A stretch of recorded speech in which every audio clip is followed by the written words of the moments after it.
Som Social. Esse é um recital narrando, conceito narrado, contos e contrapontos, que eu vou juntar literatura e vou juntar um pouco de música. Então, primeiramente as dinâmicas vão acontecer porque nós, como grupo em si, em que eu estou inserido em um grupo de amigos e também de relacionamentos, nós resolvemos começar a ter a prática de escrita.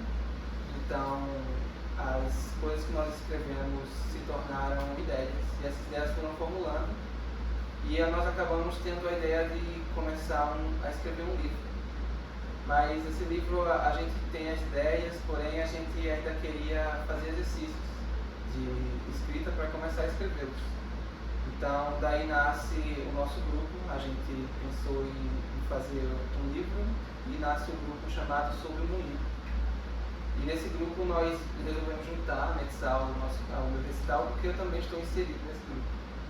Então, a gente vai fazer uma leitura de contos inspirados nas músicas que eu vou tocar, e também vamos fazer a parte da música em si. Eu vou tocar as músicas e vocês podem ver os contos inspirados e também as músicas que nós tocamos. Dentro disso também nós vamos ter alguns momentos em que eu vou tentar situar um pouquinho vocês sobre o que está acontecendo durante a música, durante os períodos que eu vou tocar. Então, eu vou tocar 3 músicas hoje, e a primeira música vai ser uma suíte, e aí na suíte é um conjunto de danças. Essa suíte foi composta pelo compositor Bach, Johann Sebastian Bach, mais conhecido, né? E ele resolveu fazer um conjunto de danças, e dentro dessas danças ele resolveu fazer um prelúdio. Um prelúdio significa algo anunciando uma coisa por vir. Então é uma introdução, é um anúncio, é um prelúdio.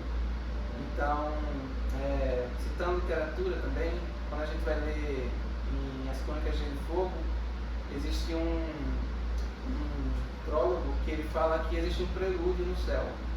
E aí é um foguete passando, um cometa. Então, um prelúdio é uma coisa que anuncia.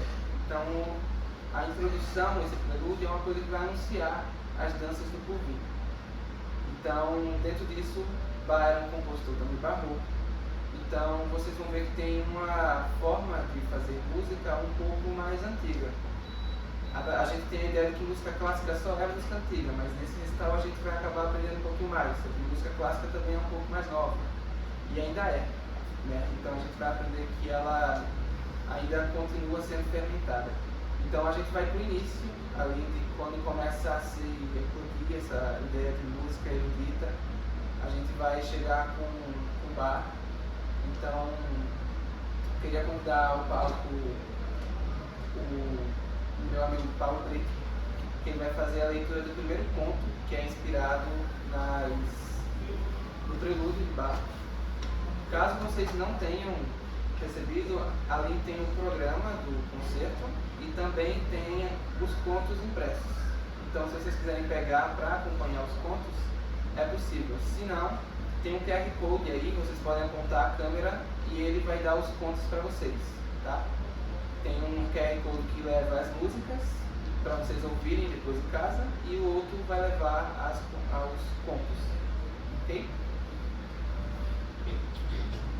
Com vocês a leitura do conto Quando o Sol Cesse, da antologia Contos do Moinho, escrita por mim, Paulo de Brito. O sol queimava tudo. Debaixo da sombra que o arbusto fazia, sentado, quase deitado para pegar toda a sombra, Adailton observava o pouco movimento que fazia hoje em Narder de Cima. Em meio ao terreno deserto e silencioso, uma figueira de galhos retorcidos destacava-se na paisagem árida, como se a sua existência em meio a tanta sequidão fosse um privilégio que nenhuma outra árvore perto poderia ficar tranquila observando. Isso, claro, se houvesse outras árvores perto. As suas grossas raízes rompiam o solo ressecado, e seus figos, escuros e maduros, pendiam como olhos atentos para todos os lados.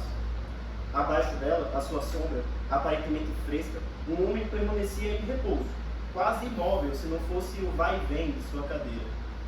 encapuzado, vestido de preto, sem vestir sandálias, de pele acinzentada nas pernas, segurando um cajado. A sua presença ali era tão carregada de mistério quanto a figueira acima dele.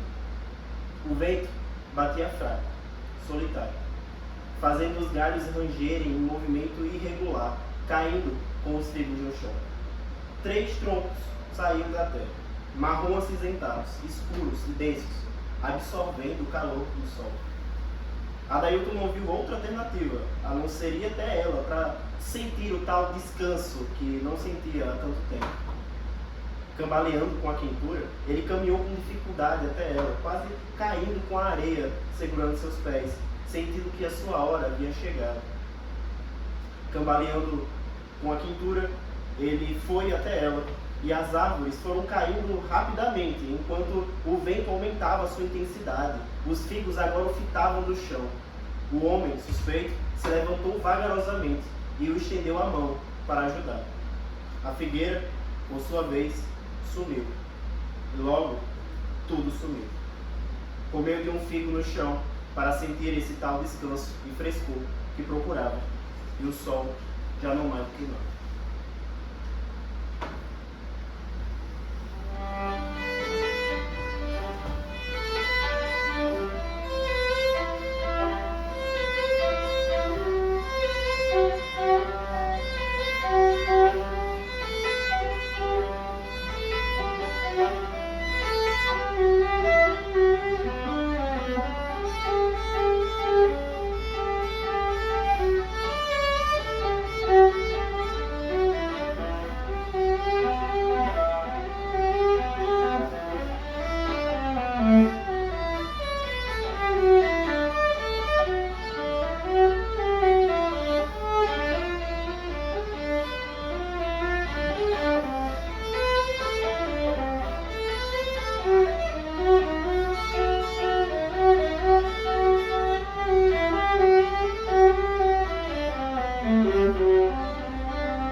próxima música é de um compositor ainda barroco. Para quem não conhece muito a época barroca era marcada por um dualismo, principalmente porque existia a presença de um pensamento católico cristão. Então a ideia de Deus e diabo era muito presente, ou de bem e mal, ou de alguma coisa que houvesse sempre dualismo, lado bom, lado ruim, lado claro, lado escuro. Na arte, na pintura, por exemplo, a gente tem a luz contra a sombra. Então sempre vai ter isso nos quadros barrocos da época. Nas igrejas se tinha muito teto, muito bonito, a ideia de que somos, que existe uma coisa divina que vem de cima, e quando você entrava na igreja, você era a coisa má, digamos assim, você era o pecador. Então era o contraste divino com o mal. Na música a gente tem um pouco disso ainda. A gente tem os contrastes que a gente chama. Então existe uma forma de dar contrastes na música, colocando umas notas que você sente uma ânsia, assim, tipo, eita, será que essa nota deveria estar aí? Ou até uma sensação de que parecem duas pessoas dialogando. E Telemann vai trabalhar um pouco com isso. Principalmente no primeiro movimento, vocês vão poder sentir que parecem duas pessoas dialogando, uma voz aguda com uma voz mais grave. A interpretação também vem de vocês, né? O que será essa voz aguda, o que será essa voz grave? Mas elas estão lá, estão postas. E já que estão postas, e já que a interpretação também é nossa, eu queria chamar o meu amigo Pacheco, Pedro Pacheco, para ler a leitura do próximo ponto, que é inspirado no Telemann.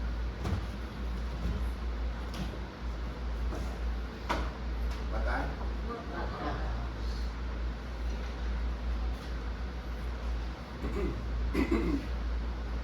Conto Dias Tranquilos, de Pedro Pacheco.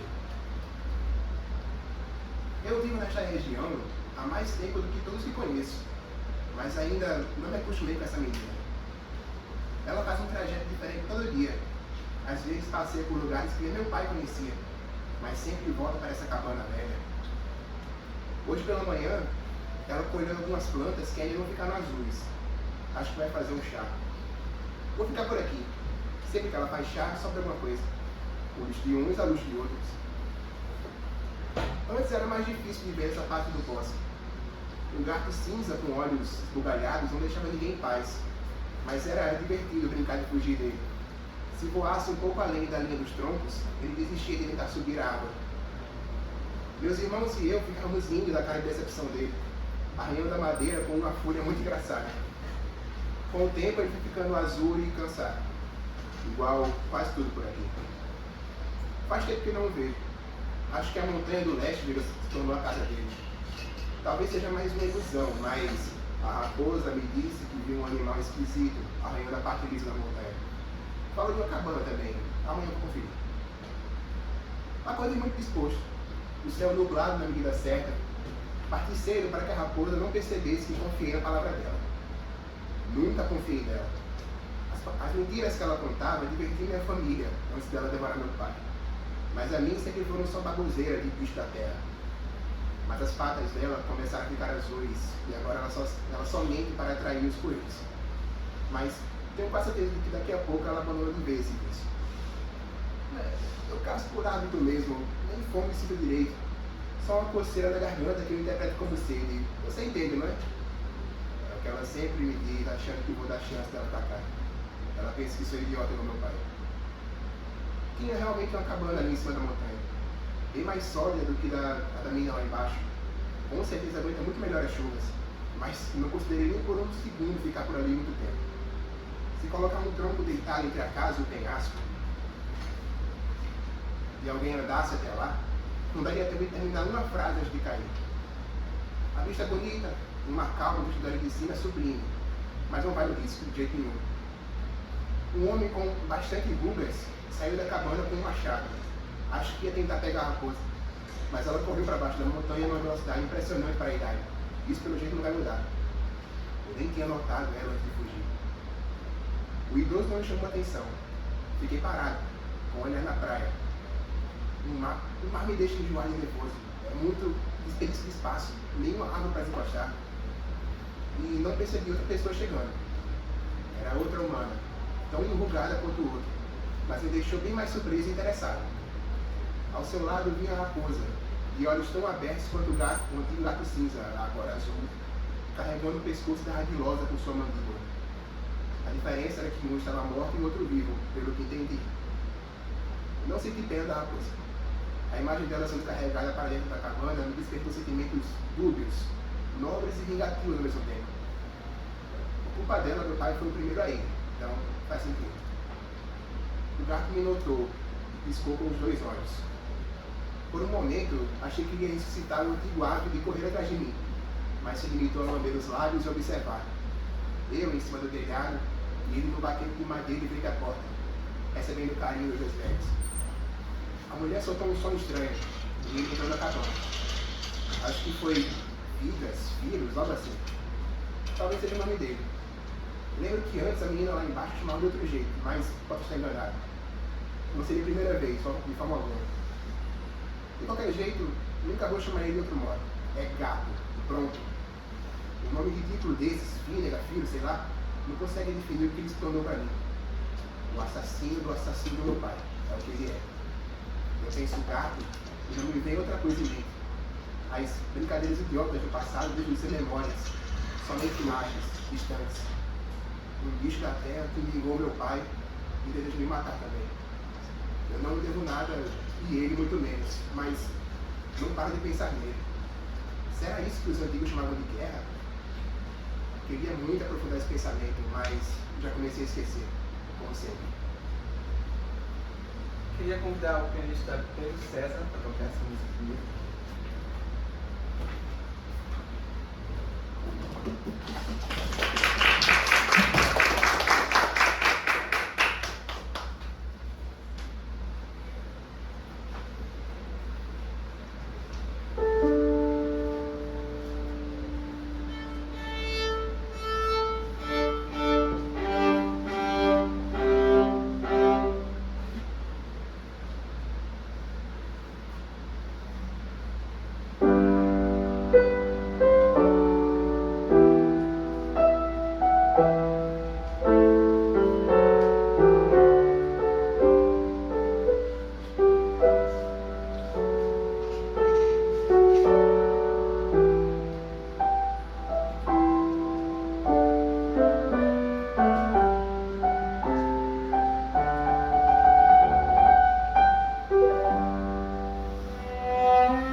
compositor é César Guerra Peixe. Ele era filho de um cara que fazia ferradura. E ele ferradura de cavalo. E ele resolve ser compositor. Ele fez uma suíte nordestina, composta de 3 peças para viola e piano, que se chama.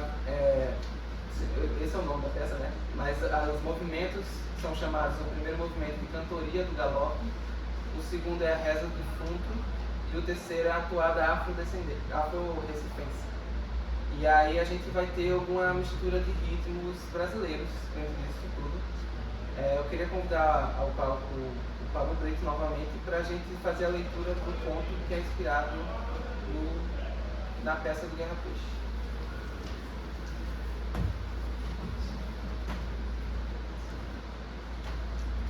Boa tarde.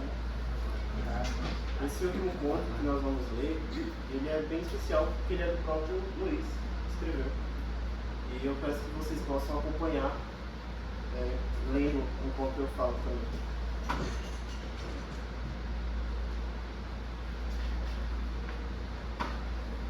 Da antologia Conto do Moinho, O Homem de Barro, de Luiz Segmentos. Acordou. como um bebê que nasce se torna ser vivente. Estava em uma casinha de tijolos de argila, coisa simples, tudo pintadinho de amarelo até a altura das cabeças dos homens. A pintura ornamentava as portas com um arco por cima delas. Os quadros eram bem pendurados por todo o quarto e sala. Se levantou de onde estava e se encaminhou para a sala. Encontrou um sofá verde. O chão era de terra batida, bem batida por sinal. Olhou mais adiante, havia vasos pintados com mosaicos coloridos, com as plantas, as flores do deserto em sua plenitude de beleza rósea. Admirou com calma, mas sentiu que algo o chamava para fora da casinha. Caminhou até a portinha, de madeira maciça, de partida.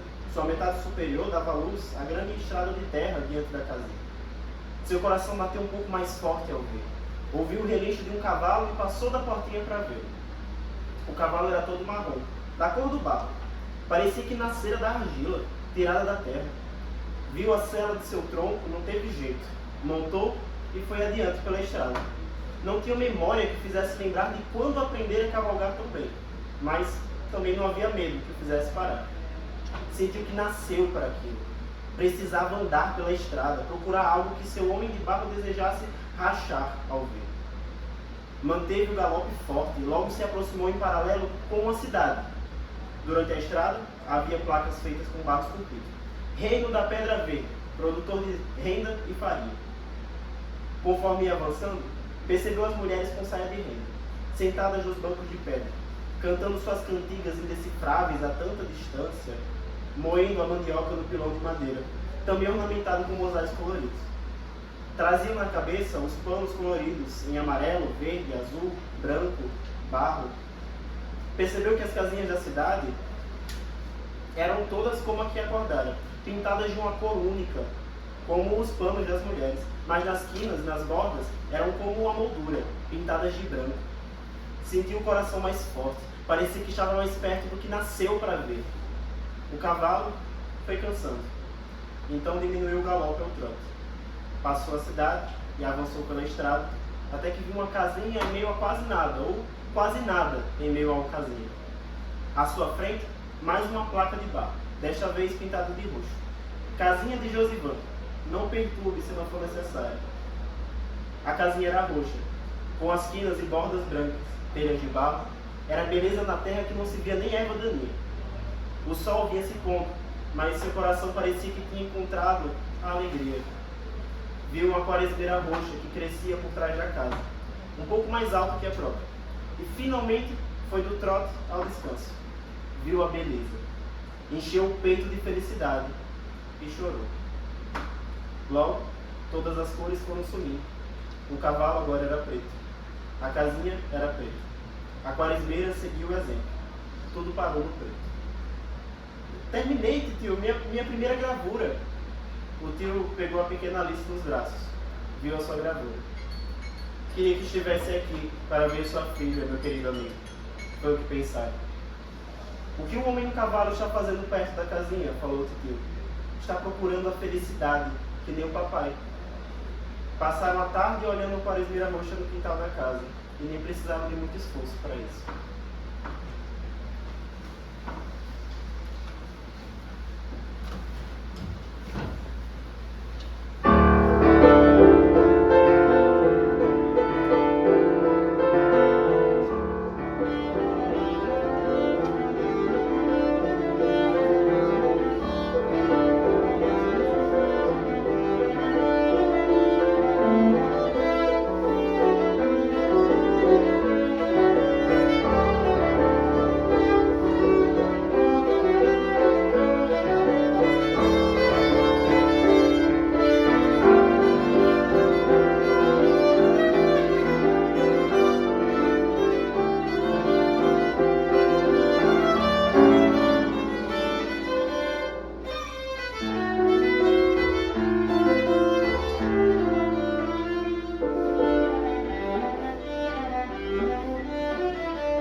queria ler uma das coisas que inspirou essa música, eu tocar essa música,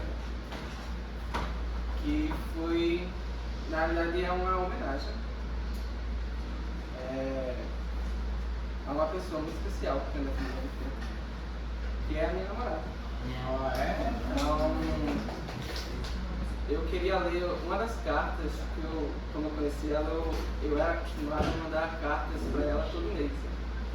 Então eu queria ler uma das cartas e tocar uma música para ela, porque é um momento muito especial, ela sempre me acompanhou, ela sempre esteve comigo. E eu acho que, acima de tudo, se não fossem vocês que estão aqui, que a maioria das pessoas que eu gosto muito, eu não estaria podendo tocar isso. E aí eu queria ler antes que eu comece a chorar, então vou ler. Eu coloquei a citação, depois, até combina com esse tal, depois de todo contratempo existe um tempo, e ele normalmente é forte. Tu és formosa, em tudo que conheço de ti, tudo que conheço em um dia, no outro já não reconheço às vezes. Um dia gosto, no outro amo, no outro é fatal. Não vivo mais sem ti, da mesma maneira como vivia antes. Um dia brinco, no outro dia até brigo, mas peço perdão. Enfim, tudo muda, tudo desmuda, tudo remuda, mas meu amor por ti jamais passará. Pode mudar, pode cada dia que eu conheço a você revelar um pouco mais de ti a mim, porém jamais passará. Quero a ti, sempre quererei, sempre vou estar contigo. Quando nos casarmos, com certeza, irei relembrar as minhas cartas e tornar viva cada uma das palavras ditas.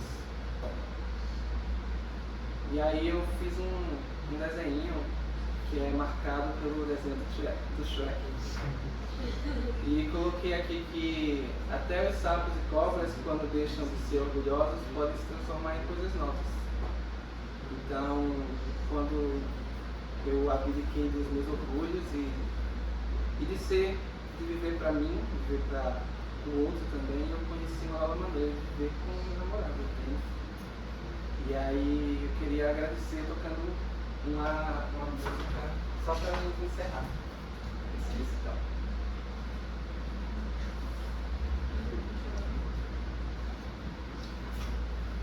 Sim, pessoal, ela não chora, então não esperem, ela só vai rir. Fiquei nervosa.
citar todo mundo, é meu jeitinho.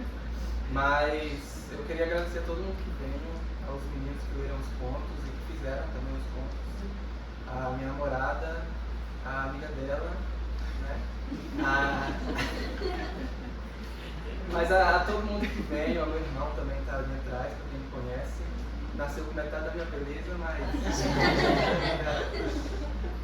E eu queria agradecer a todo mundo. E se vocês quiserem deixar alguma mensagem do que acharam do recital, dentro dessa caixinha tem uns post-its, vocês podem pegar e escrever. Tem caneta ali também.